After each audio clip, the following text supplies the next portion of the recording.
The electric car market and the changes that we're going to see probably in the next 3 to 4 years will be accelerated because of the ZEV mandate faster than we can possibly imagine. And it's very interesting that I think a big take-up in the corporate segment into electric was for the benefit in kind of the company car taxation savings. So it was driven by financial saving. The tipping point comes when people actually buying electric vehicles because they enjoy the drive and the benefits of it as a car. That, I think, is the tipping point.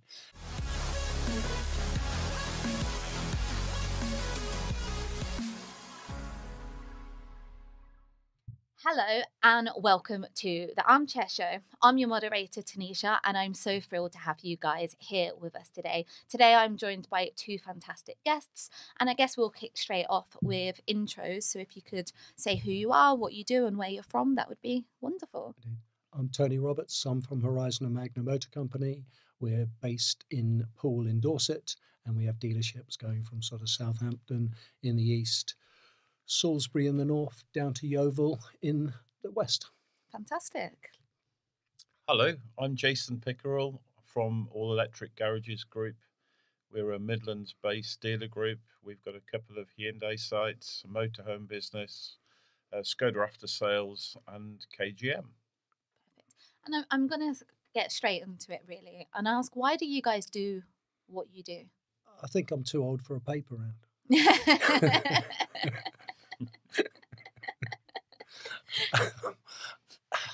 One of those things, really. I was a car fanatic as a young teenager, and whilst my siblings went into sort of further education and everything else, my father was always minded that I was never going to do anything else other than work with cars, and that's kind of how it started, and things have kind of moved on from there. Really. So there was no other options for you. It was always cars. Not really. I love that. And what about yourself? Probably very similar, really. I started as a panel beater painter, so I've always sort of been nuts and bolts with bikes and motorbikes and fixing sort of mid-70s cars that were rusty and broke down. And I have a love of cars, so it was a natural thing to do. What are some of the most challenging things in your role at the moment? I think there are many challenges and have been many challenges. I think legislation is a challenge for us. Technology, electrification of cars, and how there's great opportunities with that. But equally, there are things that we have to manage, particularly on after sales. Looking for other revenue streams as some revenue streams start to erode. But I think it's, and for me, certainly has always been a challenging business, and maybe where outsiders see it really challenging. When you're working on small margins, you have to really get it right, really. So that's a challenge in itself. I think we've sort of been fairly resilient as an industry, that we've also had to be chameleon-like enough to adapt to changes that are coming. As quite rightly has just been said, we are in a changing legislative environment at this given moment in time. We've got a ZEV mandate where this year we've got to sell 22% of every car we sell has to be electric. There is a VETS mandate that sits behind that as well. So there's an average emission on everything you do, including your ICE cars, your internal combustion engine cars. So it's meeting that change, but also trying to get the customers to understand that change is coming about. We've driven internal combustion engine vehicles for over 100 years. Prior to that, we were horse and carts and stagecoaches and various things. So the transformation to electrification and the concerns that a consumer would have with that, range anxiety, infrastructure, and things like that, is going to take some overcoming. But we know that we've got to do it. And I was watching a TV show last night on ITVX, and it was very interesting that in one ad break, there were 4 car manufacturers all advertising their electric vehicles in one ad break. So I think that shows that the industry as a whole are trying to get there, and they're trying to do something about it. But it is also the skill set and competence that we've got to then have with our technical staff and our technicians, where they've almost got to be retrained. Mm-hmm. So as they understand the electrification and what's coming with those, and the safety implications of some of that stuff in a sort of fairly finite detail. We went on a course last year, and it brought it home to me that each of our technicians had steel toe cap safety boots, which is fine. But you can't have steel toe cap safety boots in a workshop when you're working on electric vehicles. That's the first I've heard because that. there's potentially a spark would come off there. There would be an issue with a battery vehicle being charged somewhere there. So I literally had that day to go out and buy every technician new boots and hardened but non-steel toe cap, safety boots. So small things, but ultimately these are why we've got to be chameleon-like enough to adapt. Yeah, gosh, I can't believe I've never thought of that before. That's such a good point. And what's the best thing? So they're the challenges, right? But you've both in this industry for a reason. You've been in this industry a little while now. So what are the best things about your job? Again, there's so many best things. I mean, you take the team motivated, the team feeling motivated, happy, sense of achievement, looking after our customers. It's a bit of a cliche, but it's true. Without customers, then the business, we don't really have a business. So I think that's a vital part of what we do. And I think it's the togetherness really of that, and succeeding within the business on many different levels really. Yeah. People have a choice. There are plenty of places they can buy motor cars from. They can buy them online easily. There's plenty of other people selling motor cars. So you've got to offer a level of service. We're a privately owned business. We've been trading for over 50 years, started by one man. And we don't take customers' loyalty for granted. It is something we've got to earn, and we earn that. But we are ultimately people dealing with people, and we mustn't forget that. So incredibly important. And you both kind of mentioned already that automotive was pretty much the only option that there was for you both career-wise. No other considerations by the sound of things. But how did you get into your current roles? What was that career path like for you? It's one of my favourite questions because I think it's so inspiring. Because everybody has, found their way into their role in such different paths, such different routes, and so many different ways. So for some people, it's a family business. For some people, they started off moving cars and as a vehicle technician, and then ended up as the MD, like Darren Ardron at Perry's. So many different paths that I think it's really inspiring for people listening to be able to see the different routes and the different options that there are. So how did for yourself, what was your career path like? My first job within the motor trade was as a warranty administrator, so working in a back office. But quite quickly, I felt that wasn't really the role for me. I wanted to be a bit closer to the fixing cars really, and I then moved into a body shop, and it was a small body shop in a Ford dealership. And you sort of really did every aspect of that repair. And 30 years ago, I started in all electric within the body shop as a panel beater painter. I then became a body shop supervisor, body shop manager. I moved on to after sales, and the after sales was with Rover. And Rover probably had a 8 or 9% market share, but certainly in the Birmingham area, it probably had a 15-20% market share. And those were the days where cars needed servicing, 6, 12, 18, 24,000 mile service. And they also needed a lot of warranty repair work. So it was a lot easier in after sales than it is today.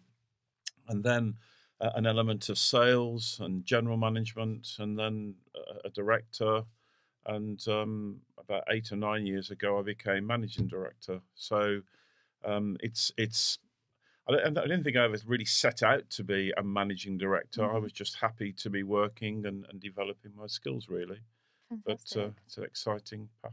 How inspiring, though, to start off working in warranty and to slowly, progress into all of those roles like that. Yeah, and I think as well challenging, because I think when you're working, when you're fixing a car yourself, then you're just responsible for what you're doing and the repair.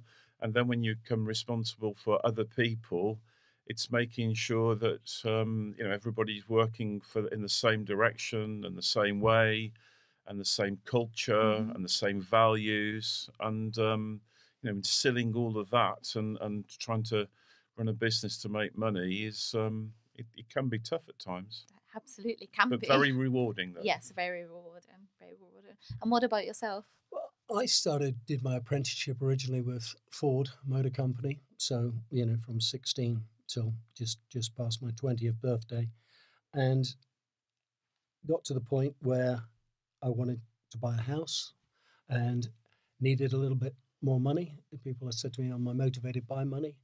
I've certainly been motivated by a lack of it on a number of occasions. And it was a case of I couldn't really earn enough in those days as a technician to have bought my first house.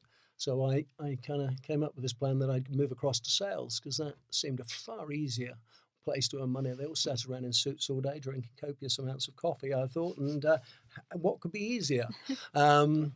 Never criticise another man until you walk a mile in his shoes, I think, is probably the lesson that I learned from that. And I knocked on a lot of garage doors, because the Ford garage I worked in at the time said that I was too young to be a salesman. I'd have to come back when I was 25, and I perhaps didn't want to wait that long. Patience of youth. And I knocked on a number of garage doors till eventually a Nissan garage in the New Forest, the owner very kindly said to me, we'll give you a start, because I'd offered him a deal he couldn't refuse, to quote the old saying, that I said I'd work for nothing, and Wow. just by permission. And he went, very well done. He then phoned me back and said, no, I can't actually have you working for nothing. I will pay you, but it's on a trial basis. So I started selling Nissans back in the 80s, and then moved on from there and joined the company that I'm currently with back in 1987, and then did a very similar pathway, just working through from there. But I always say that the last honest day's work I did was the last day I finished in the workshop, because there was a massive sense of satisfaction on working on a car that came in very broken, and you got it running and you did it right. The actual selling of motor cars, I didn't find as challenging, to be honest. And there is always challenges because you're in a target culture, but it was a big step up. But then from there, I think the responsibility comes when you have a team of people, like 250 something people. You have a responsibility to them and their families. And I think that's where the pressure changes, and you suddenly have to look at things through a slightly different prism. What do you think the automotive industry is great at? Sometimes we can be a little doom and gloom. There's negative press about the industry, negative perceptions, perhaps sometimes in the media. So I always like to focus on what the industry is great at, and the positives.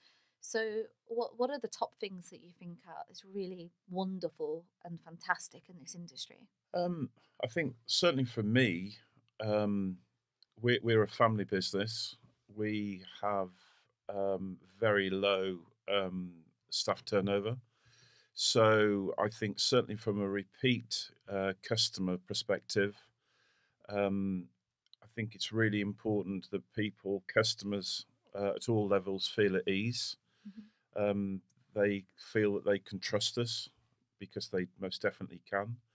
And I think you have to demonstrate trust, and it's not something that you can just, some clever jargon on your website, but that's a culture within the business, and it's looking after your team and your customers.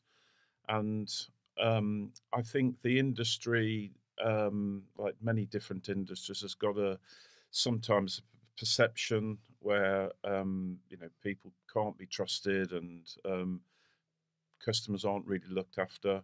I think that I'm sure there are still small individual companies that are like that, but generally I think now that the industry is very open and transparent.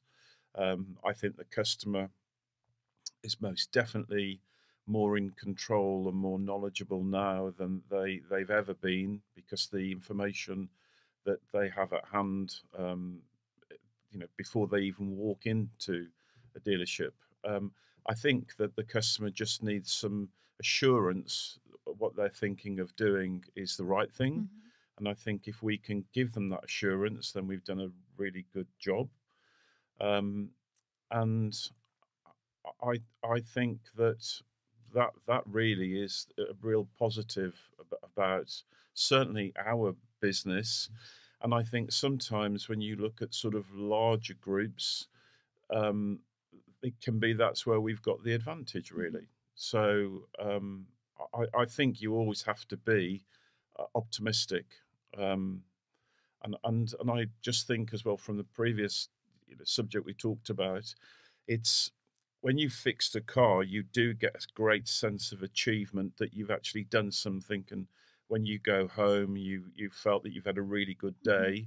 And I think sometimes that where you can become a little bit negative, you can't always see the benefits of your actions when you're in a a management role.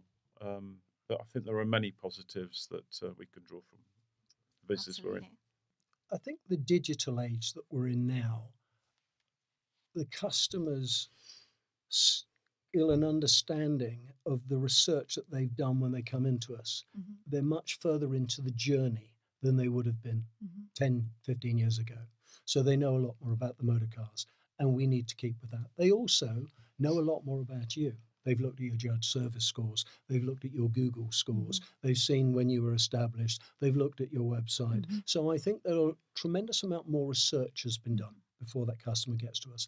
But it is that confidence that, let's be fair, unless it's your home you're buying and you've got a fancy taste in boats or something, but actually a car is probably the next biggest purchase you make in life. And if you're asking somebody to entrust you with many thousands of pounds, then they want to be able to trust you appropriately. And it's absolutely right that they should do that. I look at every single judge service customer satisfaction score that comes into our business. Wow. And that is hundreds.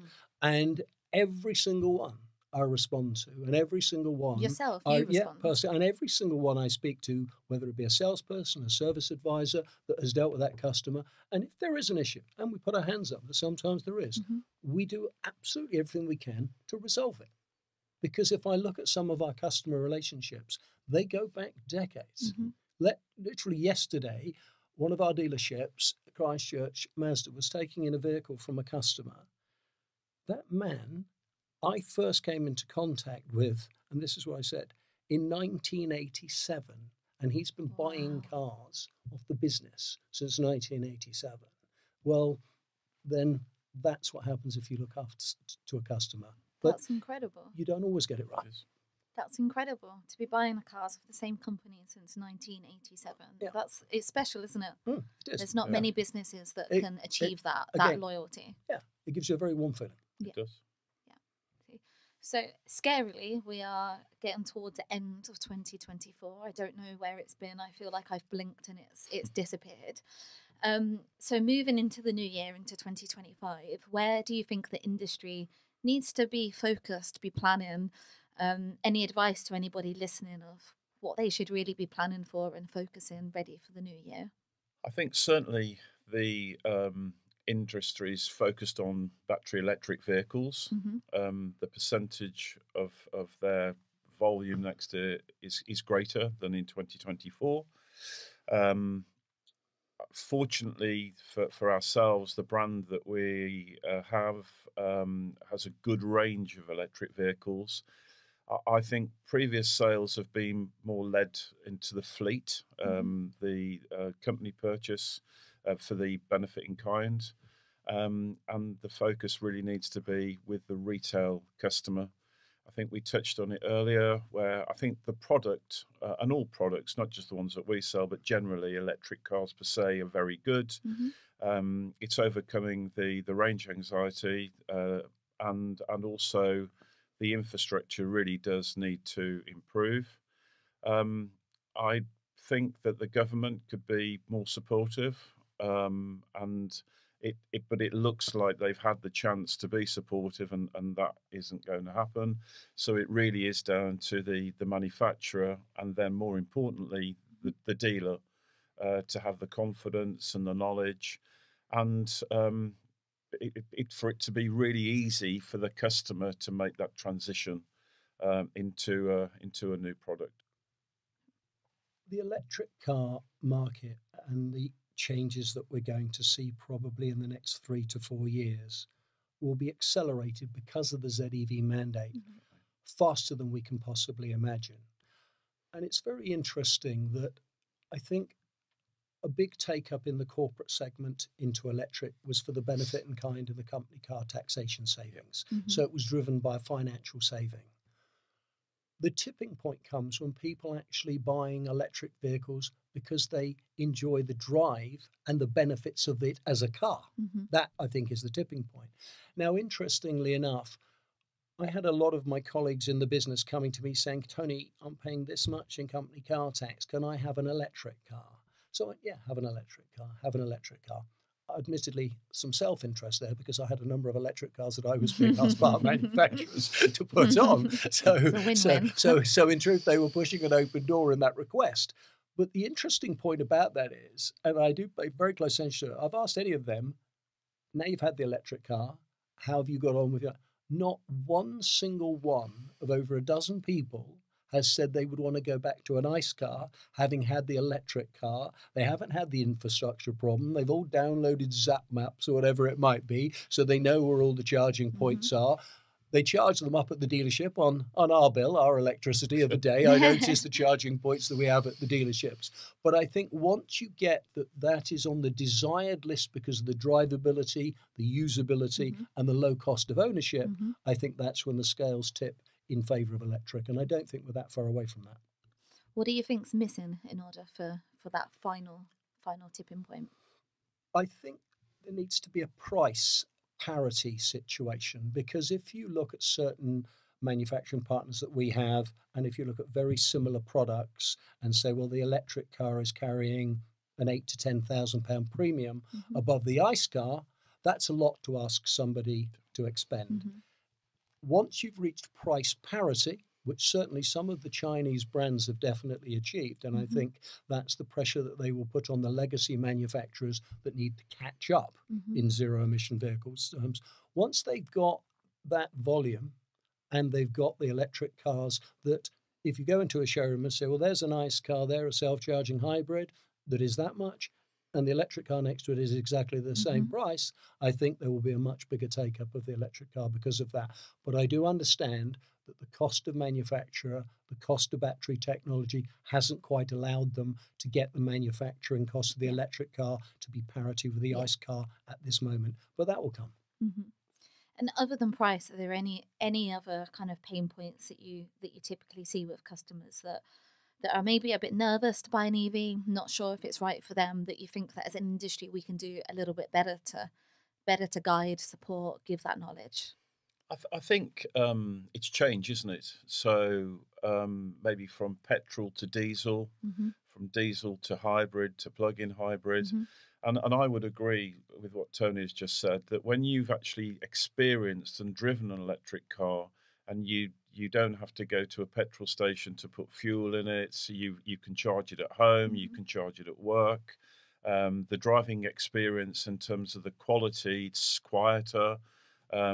You're never in the wrong gear. The performance is always really good, and I think it's a confidence thing and understanding the range. You know, the changes if you're on the motorway to when you're driving urban, and I think probably the biggest thing is the infrastructure. I think once the infrastructure, because I've experienced where when you're using the car locally, you know, where you live.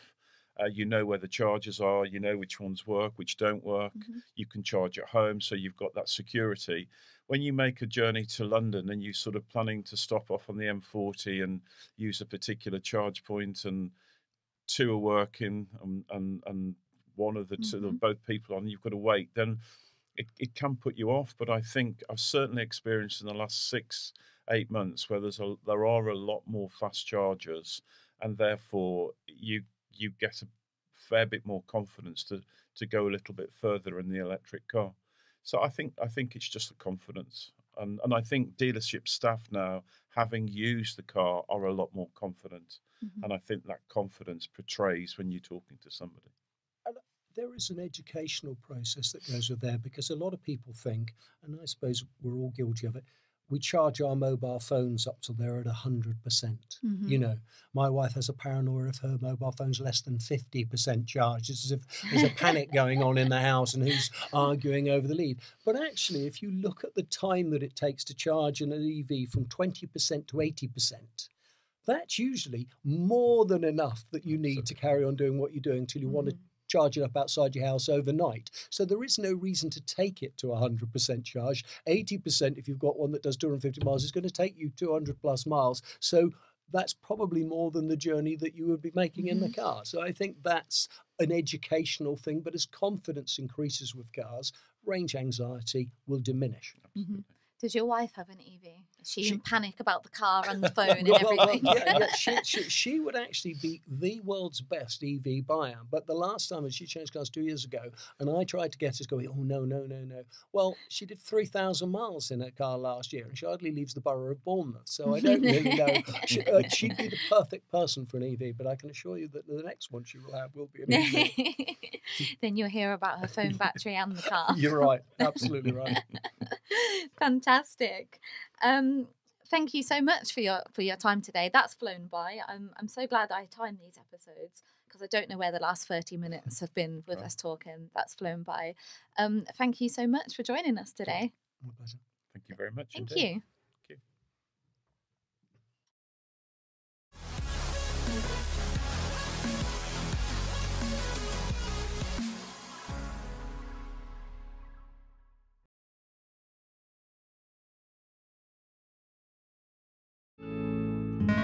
Armchair Marketing.